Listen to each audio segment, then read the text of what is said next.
मैं इस वक्त खड़ा हूं नेशनल कॉन्फ्रेंस के ऑफिस में और मेरे साथ नेशनल कॉन्फ्रेंस के वरिष्ठ नेता और सांसद हज़रत बल सलमान सागर साहब हैं। इनसे बात करते हैं। सागर साहब, ये बताइए पहले हमें कि यहाँ के जो चीफ मिनिस्टर हैं उमर अब्दुल्ला साहब दिल्ली गए थे, उन्होंने गृह मंत्री से मुलाकात की और प्रधानमंत्री जी से भी मुलाकात की रेस्टोरेशन ऑफ स्टेटहुड के लिए। कैसा लग रहा है? हमें लगता है कि उमर साहब माशाल्लाह बहुत अच्छे तरीके से इस इशू को हैंडल कर रहे हैं। वो टॉप लीडरशिप जो है सरकार की, जो गवर्नमेंट में जो हाईएस्ट पोजीशंस पर है, starting from honourable prime minister, उसके बाद होम मिनिस्टर, डिफेंस मिनिस्टर और जो रोडवेज़ मिनिस्टर हैं, तो उन सबको अपनी बात कही है। यहाँ के लोगों के जो जज्बात एहसासात हैं, जो उन्हें इलेक्शन में जिसका मुजाहरा किया, और उसके बाद जो काबीना ने जो फैसला लिया स्टेटहुड के रेस्टोरेशन का, वो भी उन्होंने प्रधानमंत्री जी को दे दिया हुआ है। तो उन्होंने यहाँ के लोगों की बात सामने रखी है। जो यहाँ के लोगों ने सरकार बनाई, उस सरकार का पहला फैसला जो उमर साहब ने उनके पास रखा, तो वो यकीन रखते हैं उमर साहब भी और उनकी सरकार भी इंशाअल्लाह कि इस पर जल्द से जल्द कार्रवाई की जाएगी और स्टेटहुड रेस्टोरेशन का प्रोसेस स्टार्ट हो जाएगा। यहाँ के लोगों ने वोट दिया है, इस बार काफ़ी खुल के वोटिंग की है, तो आकांक्षाएं, बहुत उम्मीदें हैं लोगों की, तो कैसे सरकार उनको पूरा करेगी? देखिए, वोट लिया हमने, प्रोमिस किए हैं और हमें पूरा यकीन है 5 साल का अरसा एक अच्छा अरसा है और 5 साल में हम बहुत हद तक काम कर पाएंगे। जैसे कि अभी आपने कहा खुद ही कि उमर साहब सभी आला क़यादत से मिल के आए हैं, जो दिल्ली में हैं, जो हुकूमत चलाते हैं मुल्क की, तो उनसे वो सपोर्ट जो हमें चाहिए यहाँ इस जम्मू कश्मीर के लिए, उस सपोर्ट को उन्होंने इंशाल्लाह एश्योरेंस ली है उस सपोर्ट की। तो होपफुली हम शुरू किया है, अभी अभी सरकार ने हफ्ता 10 दिन ही हो गया है, तो आने वाले वक्त में को पता चल जाएगा जो ये गैप था, जो 10 साल में जो खला बढ़ गया था लोगों के बीच और सरकार के बीच, एडमिनिस्ट्रेशन के बीच, वो ख़त्म हो रहा है। आज आप देख रहे हैं हर एक मिनिस्टर जो है वो इंश्योर करता है कि स्पीड डिस्पोजल हो और जल्द से ज़्यादा पब्लिक के जो क्वेश्चंस है उसको रिस्पॉन्ड किया जाए।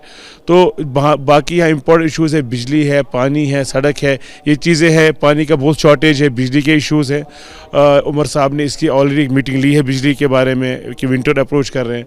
तो हर चीज़ पे काम किया जा रहा है, लेकिन जो वक्त की बात है, अभी इंशाल्लाह शुरुआत है। मुझे लगता है ज़ाती तौर बहुत अच्छी शुरुआत है और बहुत अच्छे तरीके से उमर साहब इसको हैंडल कर रहे हैं। तो अगर हम बात करें मिलिटेंसी की, तो पिछले कई दिनों से मिलिटेंसी में काफ़ी राइज हुआ है। कल दिन में 2 अटैक हुए हैं, एक त्राल में और एक बहुत बड़ा अटैक गुलमर्ग में, जिसमें 4 लोग जो हैं वो मारे गए। तो क्या लगता है, क्या वजह है मिलिटेंसी राइज? देखिए, इस वक्त तो लॉ एंड ऑर्डर जो है वो एलजी साहब के प्रीव्यू में आता है मोस्टली।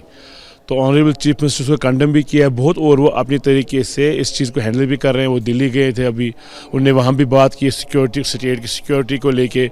अब जो वो यहाँ आएंगे तो इसका जायज़ा लेंगे, जो सिचुएशन है, जो लोग मारे गए हैं।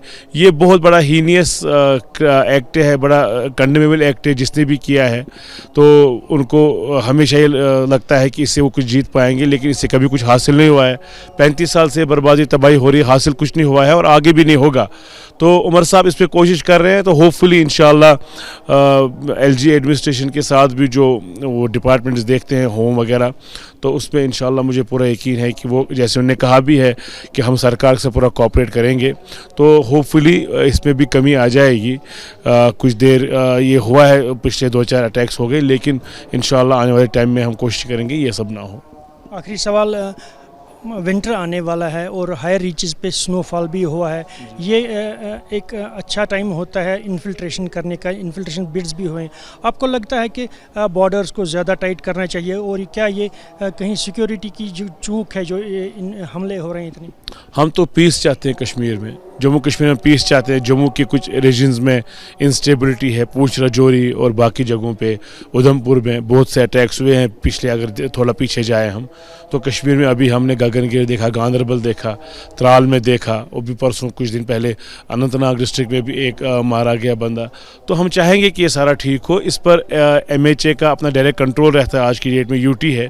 तो हम उम्मीद करते हैं इंशाल्लाह कि MHA भी in consultation with honourable chief minister Omar Abdullah साहब, उनकी काबीना के साथ डे टू डे इसमें मशवरा करेंगे और इस चीज़ पर रोकथाम होनी चाहिए, ये ख़त्म होना चाहिए। Thank you sir. शुक्रिया। तो ये थे सलमान सागर साहब, जिनका साफ कहना है कि ये वचनबद्ध है लोगों की जो मुश्किलें हैं उनको निपटाने के लिए। और जब इन पे हमने बात की मिलिटेंसी की, तो उनका साफ कहना है कि ये जो ऐसे अटैक हैं ये इंसानियत के ख़िलाफ़ हैं, उस जो इनमें मुलवस लोग हैं उनको कड़ी से कड़ी सज़ा देनी चाहिए।